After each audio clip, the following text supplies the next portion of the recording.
ज्यांना कुणीच नाही अशा महिला सुद्धा आता या योजनेमध्ये येतात.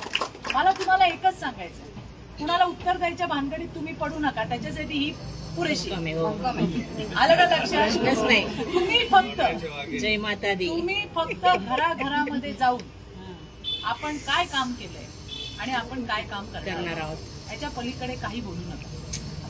आलं का लक्षात? हो. आता जी सुरेखा बोलली ते खरंच आहे. मी पण जे कॉन्फिडन्सने सांगितलं किंवा तिने जे सांगितलं की आपण निवडून येणारच वृंदा, ते कोणाच्या तुमच्या सगळ्यांच्या जीवावर. राईट. आणि म्हणून घरोघरी मुंग्यांसारखं फिरा. खरंय. आणि मी तर नेहमी सगळ्यांना सांगते, बाबांच्या नादी लागूच नका, बाईच्या नादी लागा. कारण घरामध्ये सगळ्यात हुशार कोण, तर ती घरची बाई, ती लक्ष्मी.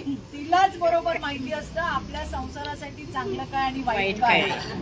बरोबर. जरी नवरा नेता असला तर तो घराच्या बाहेरचा नेता आहे, घरातला नेता आपण आहे. त्यामुळे एक बाई आपण फोकस ठेवला, ती आपल्याकडे आली तर मैत्रिणींनो अख्खं घरदार आपल्याकडे येतं.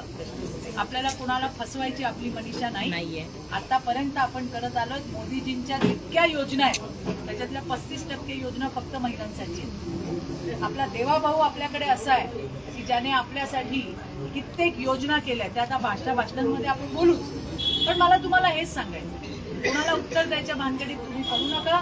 आपली सुरेखा एकच आहे, एकदम भक्कम, ती सगळ्यांना उत्तरं देईल. आपलं काम आहे घराघरात जाऊन प्रचार आणि प्रसार करणं, काम करणं. अलग अलग. मी सगळ्या बायकांना सांगते, खा कुणाचं पण बटन, पण दाबा कमळाचं बटन.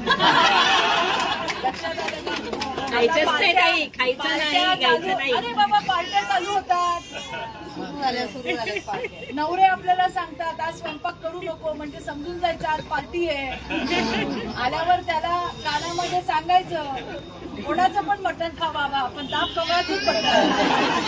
आणि हे 2 तारखेपर्यंत रोज बायांनी बोलायचं नवऱ्याच्या. लक्षात आलं का? अशा पद्धतीने चांगला प्रचार करा. विजय आपलाच आहे हे तुम्हाला माहिती. आतापर्यंत म्हणजे कालपर्यंत 100 नगरसेवक बिनविरोध, 3 नगराध्यक्ष बिनविरोध निवडून आले.